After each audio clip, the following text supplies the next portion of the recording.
자, 이런 질문 한번 던져볼까요? 모든 권력은 과연 인간에게서 나오는 걸까요?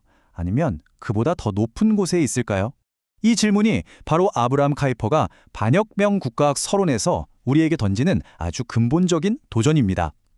오늘 그의 사상이 대체 어디서부터 출발하는지 그 뿌리로 한번 깊숙이 들어가 보겠습니다. 바로 이 사람이 아브라함 카이퍼입니다. 20세기 초 네덜란드를 움직인 거인이죠. 그는 이 슬라이드에 나온 말 그대로 믿었어요.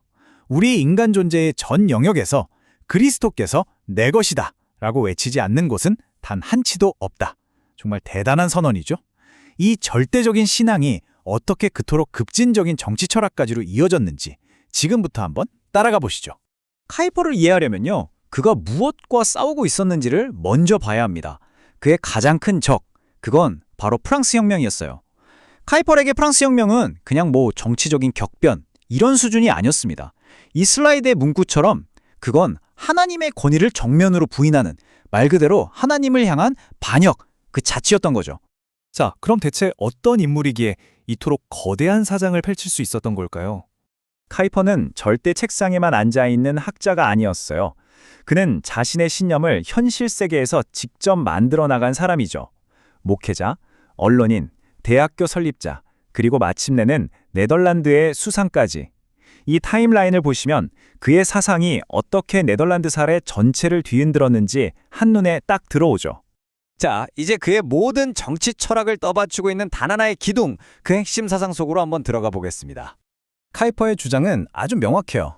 정치학이라는 걸 결코 중립지대에서 시작할 수는 없다는 겁니다. 생각해보세요. 모든 건물에는 기초가 필요하잖아요. 마찬가지로 모든 사상에는 반드시 흔들리지 않는 첫 번째 전제가 있어야만 한다는 거죠. 그리고 카이퍼에게 그 유일하고도 절대적인 기초는 바로 하나님의 절대 주권이었습니다. 모든 권위는 인간이 만든 게 아니라 오직 하나님에게서 나온다.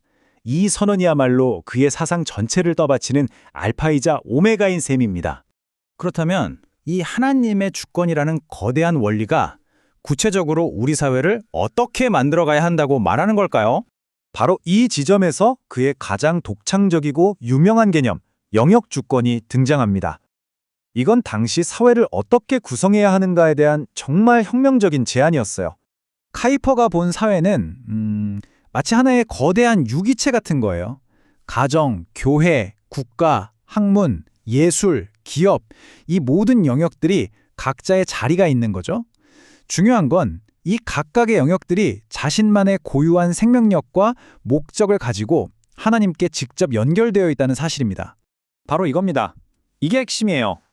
카이퍼는 가정이나 교회, 학문 같은 그 어떤 영역도 국가로부터 자, 너희는 이제부터 존재해도 좋다 하고 허락받는 게 아니라고 선언합니다.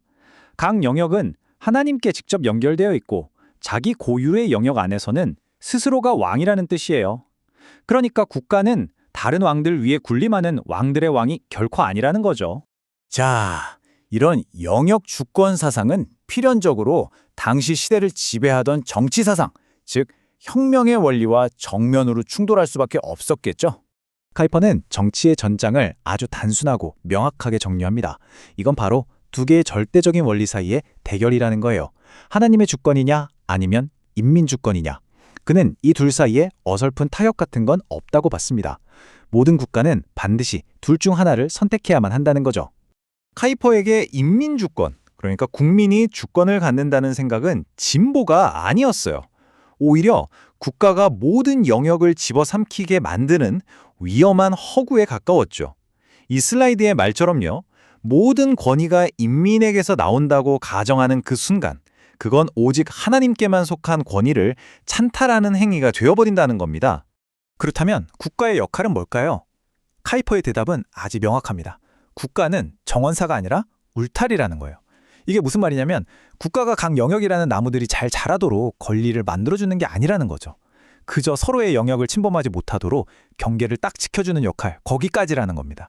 바로 이 지점에서 카이퍼는 기존의 정치학을 뛰어넘는 완전히 새로운 학문, 즉 반혁명 국가학이 왜 필수적인지를 힘주어 말합니다. 그러니까 인민주권이라는 모래 위에 세워진 기존의 정치학을 허물고 그는 완전히 새로운 건축을 시작하는 겁니다. 첫째, 모든 권력이 국가나 인민에게 있다는 잘못된 전제에 도전하라. 둘째, 하나님의 주권이라는 단단한 반석 위에 새로운 기초를 세워라. 그리고 셋째, 그 위에 새로운 학문을 건설하라. 이게 바로 그의 3단계 프로젝트였던 거죠.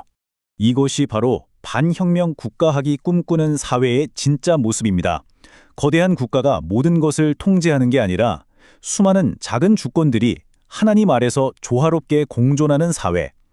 이것이야말로 진정한 다원주의, 그리고 진정한 자유에 대한 카이퍼의 비전이었습니다. 자, 카이퍼는 마지막으로 우리에게 아주 근본적인 질문을 던집니다. 만약 우리 사회의 모든 권위가 국가에서 나오는 게 아니라면 우리의 세상은 대체 어떻게 달라져야 할까요? 한번 생각해 보세요. 여러분의 가정, 여러분의 직장, 여러분이 속한 공동체의 권위는 과연 어디에서부터 오는 걸까요?